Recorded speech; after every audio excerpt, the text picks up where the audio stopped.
I'm hopefully going to try and keep this video as short as possible. I'm gonna try. And I apologize if the camera is going to shake a bit for this car segment, but I promise it's only for a moment.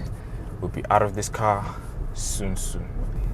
Okay, so firstly, let's go get some food. There's this new place that just opened around here in Davidson, and they have some nice food.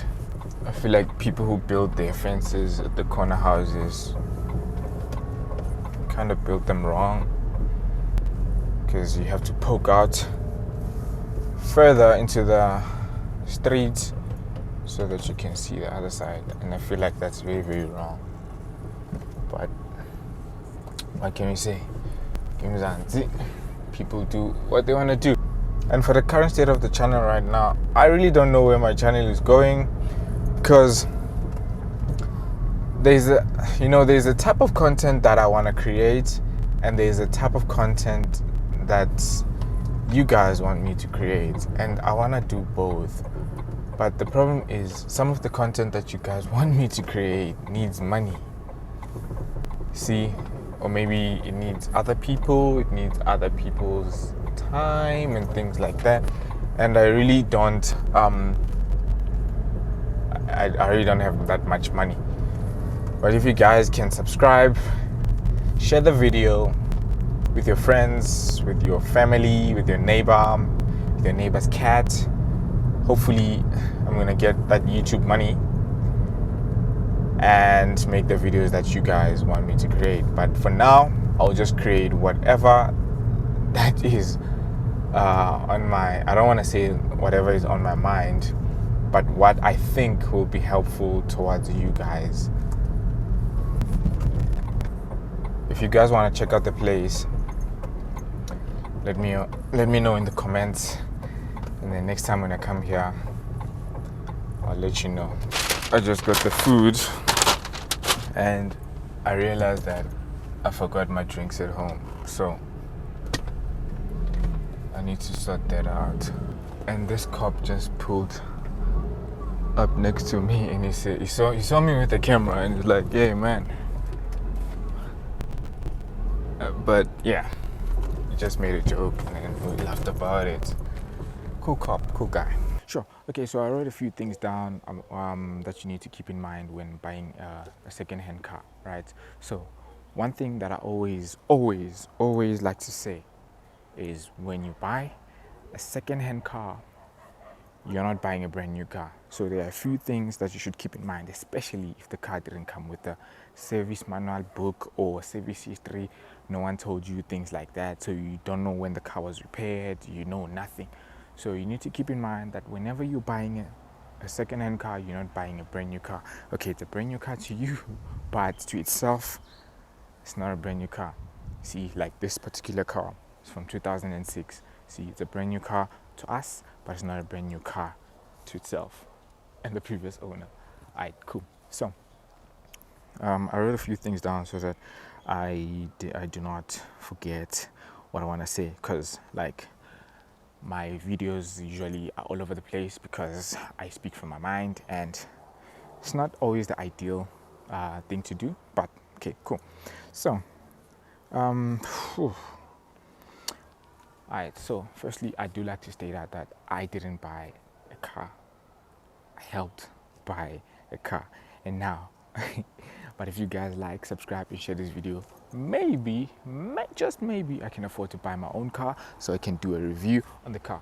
Like I said previously, this is not going to be a review about this car in particular, but cars in general, so that whenever you go and buy a car, you have a general idea of what to look for and what to expect. Coolies. So there's this lady on YouTube who always starts her videos with, "My videos do not constitute as financial advice.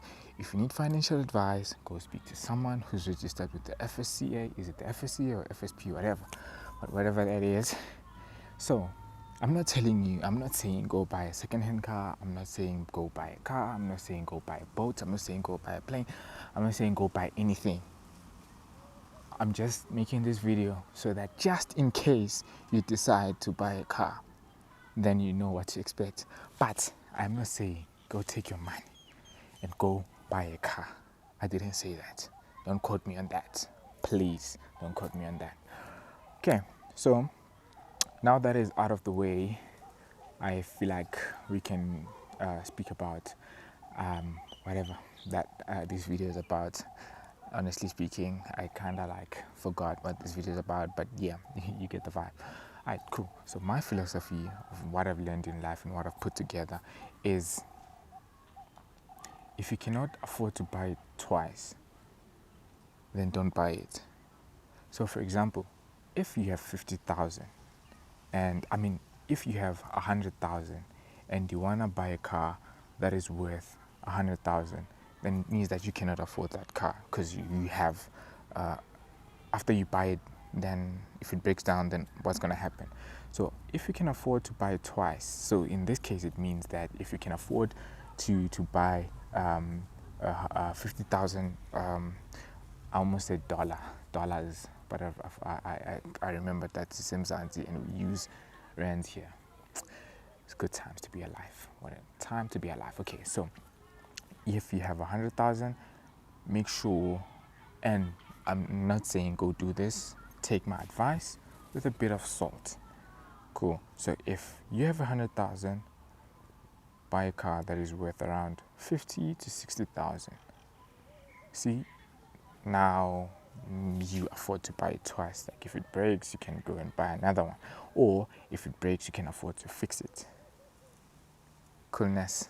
I think that's how you should go about it, I'm taught. So another thing to keep in mind when dealing with mechanics. So this video is obviously tailored to first car buyers or first car enthusiasts, not the guys who've been in the game, the hardcore guys, the guys that know everything in the car. No, it's just for those people. It's an intermediate video for those people who are just starting out and who just want to buy a car, but they're not sure whether to go buy a brand new car or whether to buy a second-hand car, or what. They're just confused because there's a lot of information that's floating around and I don't know which information is correct for them and what.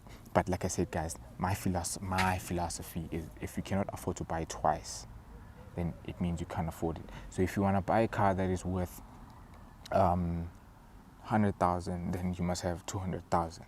If you want to buy a car that is worth 5 million, then you need to have 10 million, just in case it breaks down, so you have money to fix it. Or worst case scenario, the engine breaks and you need to replace the entire engine. See, things like that are some of the things that you need to keep in mind when you're buying a second-hand car. Like for example, with this car, when it came with there was no service book, there was no service history, so we're just winging it. But just because it's me, and I'm not afraid of, especially the engine here. I've worked on a similar car before, so I kind of know what is where and what to do and what to replace and what type of things to replace.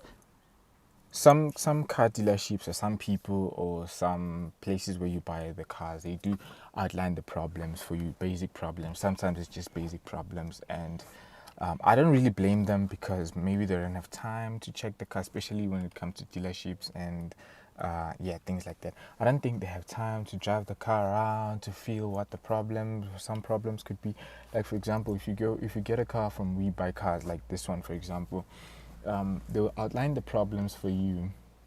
I think if you go deeper on the website, then you can get the full DECRA report, but I'm not sure. I didn't read the full DECRA report on this one. I just read the summary, and I think that is part of my fault. Maybe if I did download the PDF and just read it, maybe I would have known. I'm not sure though.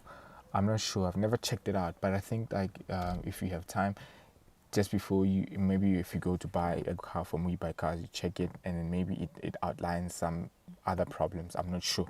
Don't quote me on that. Please don't quote me on that. Okay. So this car was advertised to have an oil leak. There was smoke, and the parking brake was insufficient. So if you if you get your car right, and they outline some of these problems, like for example, if they say it has an oil leak, okay, not an oil leak, but if it's smoking, right, you need to find out what is causing the smoke firstly. For example, my mechanics for this one, they said it could be the valve stem seals could be leaking, the rings, whatever. There could be a lot of things that are causing the smoke to. I mean, there could be a lot of things that are causing the car to smoke. Honestly speaking, there could be a lot. So, I feel like if you see a particular problem, you must figure out what causes the problem and potentially other things that could lead to other problems, and fix those big problems first. Some problems are small and some problems are big. Like for example, if you buy a car, like for me, it's not a given. It's not a thing that it's not a negotiable. I will change the spark plugs. I will change this one. This particular car has a timing belt. I'll change the timing belt. I will change if it didn't have a service history book, then I'll change the timing belt, and I will change the basic things. I'll change the wipers, I'll change the brakes, I'll change every basic service thing that you first fix those first, and see how the car performs, and then after that maybe fix okay, and then maybe fix the other issues that the car was advertised with, like the parking brake, and then fix that. And if it doesn't have, oh, that is not good. That is not good. If it was advertised to have an oil leak, and then figure out where it's leaking and then fix that. And guys, like, general idea of everything. Don't just buy a second-hand car and think that you've bought a new car. You need to get all these basic things repaired, and especially if it's a car from like 2006, like this one, it has over, it's a high mileage car. Like, you need to keep in mind that, yo guys, you might need to open the engine and remove the old stuff that is there, and put new things, especially if it didn't come with a service manual book. Like, I want to stress this kakhulu a lot. If it didn't come with a service manual book, and then I don't know, maybe it's hidden somewhere. I haven't found it yet. It's been over a month. I haven't found it. 2 months. I haven't found it yet. Maybe there's an Easter egg where maybe I need to press a sequence of buttons, and then maybe it falls from somewhere, but it's not there. So things like this will make the process a bit complicated, because you don't know what is what. You don't know whether the car will break or it won't break. So you're just winging it. See, this, at the end of the day, this is a machine. It's not a human being. If it will tell you, I mean, it's not a human being that will tell you that I have a problem, I'm coughing. Okay, so I just want to backtrack just a bit. Like I said, it was advertised the oil leak, it was smoking, and it had a parking brake problem. Okay, cool. That was fine. When we saw the problems, that was okay. We're like, parking brake, we can easily fix that. Oil leak, maybe, and smoke, maybe. It's not that complicated, but it was not a big issue. And I feel like it's not a big issue for me, and maybe my dad as well, because like, it's our thing, and we can easily take it to a mechanic, and we know what to expect, and we know where the problems could be and things like that. So if you have someone who has a diagnostics or diagnosing machine, then they can plug it in and it can tell you other problems that the car might be potentially having. For example, we bought the car with those 3 problems, but when it came home, we found that there's a plethora of problems. Like, for example, today I've realized that I forgot what the thing is called, but on the CV, that boot, I will find a picture and I'll put it here. That rubber thing was torn. So I don't know when that thing was replaced, or if it's still the OEM one. OEM is original equipment manufacturer, for those who don't know. I don't know when that thing was replaced, so there could be a lot of things that are still OEM in this car that came with the car from 2006 that seriously need replacing. The shock absorbers, all the shock absorbers were dead, so we recently replaced rear the rear shock absorbers, and now we need to fix the front one because the car is not riding nicely when you're driving. So another thing, the car is jerking when you drive it. It could be that it's not pumping proper fuel to the fuel is not combusting properly somewhere there. It could be that, and it could be improper air mixture or whatever, things like that. But I feel like if basically the engine just needs to be opened up and they need to fix everything that's there and clean everything so that the car at least performs properly. So these are some of the things that you always need to keep in mind when you are buying your first car, your first second-hand car, things like that. So it's not always going to be a ride in the park. You might need to fix some things. I'm saying, guys, when you're buying a car, second-hand car, don't take it straight to KZN. Don't take it straight to Eastern Cape. Don't take it straight to Cape Town. First, go to your mechanic, trusted mechanic. Make sure, guys, it's important to have a mechanic that you trust. Like, some of these guys can rip you off. They can steal your parts. There's a lot that can happen. Take it to your trusted mechanic and let him fix your car and things like that. And at the end of the day, you could be driving a good car and all. So if you guys want me to make a detailed video about some of these basic things, where to change your oil, where to drain your oil, where to change your spark plugs, if your car has a coil like this one, where to put your ignition coil, how to replace that, and things like that, you guys let me know in the comment section, because honestly speaking, I'm not sure about the current state of this channel. I've been making videos, I've been making documentaries, I've been making a ton of other videos, and I feel like the videos that I make are things that I can be able to do at that time. For example, I did a poll about 3 weeks ago whether you guys want car content or you want African documentaries, and it was in between. Some people want African documentaries and some people want car reviews. But what's available right now for me to be able to do is these car reviews. If I need to do African content or those exotic hotel reviews and things like that, then I need to have money for that. So if you guys like, subscribe and comments and do share the videos and do all those nice things that people are doing, just maybe I can afford to take the risks and go to these places that you guys want to see, and I can make those videos for you. I honestly do want to make those videos, but currently this is what I have access to, and let's young tall. But all in all, guys, the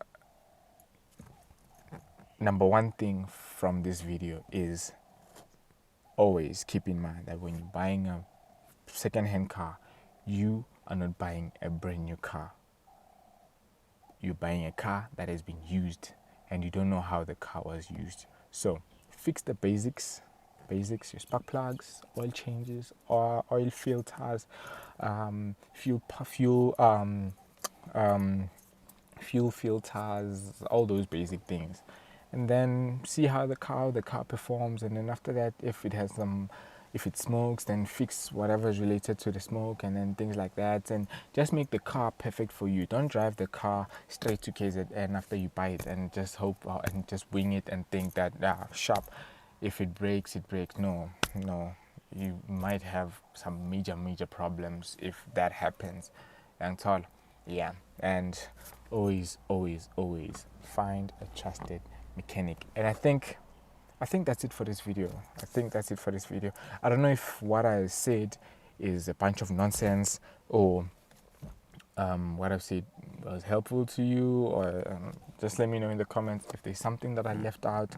Please comment, and then I'll hopefully make a video next time about it and things like that, and then we'll be good to go.